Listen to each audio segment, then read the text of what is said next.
In this video, I will address several aspects of Christianity and its teachings that showcase the mental acrobatics which believers must perform in order to keep their beliefs intact.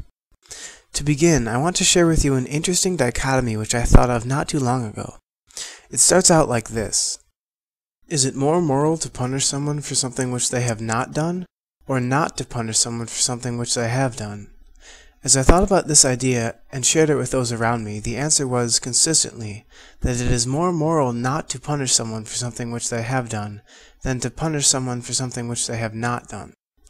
This response intrigued me, and it only took a bit more thought to understand the consistency of response. This was because, naturally, my peers quickly recognized that punishment for something not done was inherently unjustified. In fact, this is the definition of an unjustified action. One with no basis. This leaves the other option, not punishing someone for something which they have done. This option appeals to you and me because it's the only option which involves mercy. In other words, the withholding of judgment due to forgiveness. While I can say nothing of your society, my society considers mercy an esteemed quality, especially among those in positions of power. It was for this reason that when my peers were confronted with my dichotomy, they chose the only justified and merciful path. After this discovery, I thought on. Then, I found another interesting dichotomy. I thought, assuming there is a set, moral punishment to be enacted, is it more moral to punish someone less, or to punish someone more?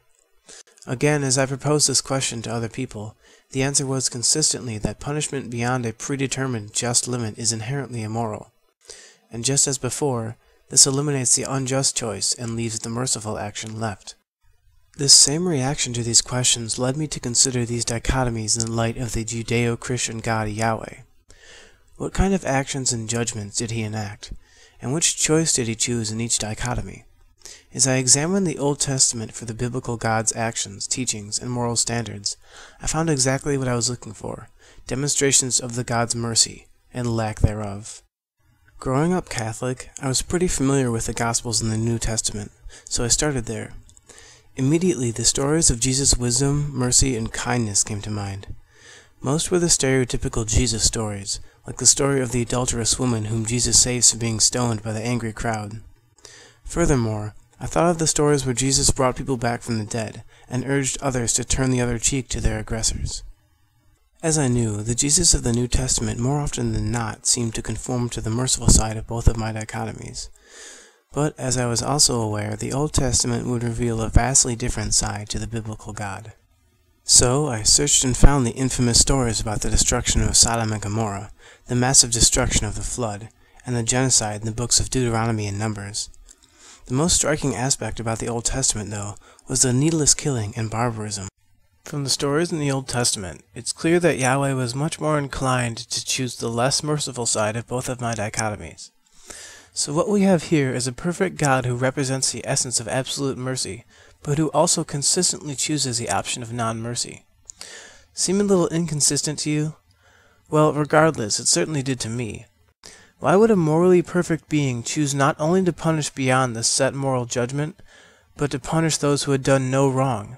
It makes no logical sense. If Yahweh is a being who embodies everything that mercy can ever be, then why and how is it that, if given the chance, even I would be a better moral judge than Yahweh? In fact, I would be willing to bet that a 7-year-old child with even his or her incomplete moral compass would easily be a better moral judge. If a 7-year-old child could not be a better moral judge, then he or she could at least be more merciful. As I pondered the implications of my previous dichotomies in relation to Yahweh, I was suddenly struck by a very beautiful realization. I stumbled upon it like this. As I considered earlier in the video, Jesus was generally a very merciful and humble person. Some of his most prominent teachings involve being humble, kind, giving, and following the commandments. He was a strong advocate of mercy and forgiveness. Even his death was a symbol of forgiveness and mercy on mankind. Then, I thought about Yahweh and his moral teachings. These usually included instant death or banishing for even the slightest of misdemeanors. The teachings of Yahweh, as relayed by Moses and others, focused on a retaliation-based morality, where overkill and genocide were rampant. In the Old Testament, literally millions of people were murdered in the name of Yahweh, either with his consent or by his own hand. But then it hit me. According to Christian beliefs, both of these characters represent complete perfection. Theologically, they have to. So what does it mean when a perfect God's perfect moral example contradicts that same God's perfect moral teachings? Which option better represents what God ultimately wants you to do? Do you follow the perfect actions of Yahweh, who leads by example, or do you follow the perfect moral teachings of Jesus? I know that many people will probably message me saying, well, obviously God wants us to follow what Jesus said, because if what Jesus said appears to contradict what Yahweh said, then it just means that God has made a new covenant with humanity, or that the context only applied to the people in the Old Testament. While this seems to suffice for some, it doesn't actually answer the question. What still remains is that both paths, either Yahweh's actions or Jesus' teachings, are equally perfect. What this means is that there is no better way to act than how a perfect God, Yahweh, did. And there is no better way to live your life than according to the perfect words of Jesus. What this presents to us is the choice between two mutually exclusive, perfect ways to live our lives. And then the real implications of this logic hit me. If God's actions and teachings are both perfect, which by definition they must be, then they should be exactly the same. To propose that they could both be perfect but different is a logical paradox. When something is perfect, there is no greater option.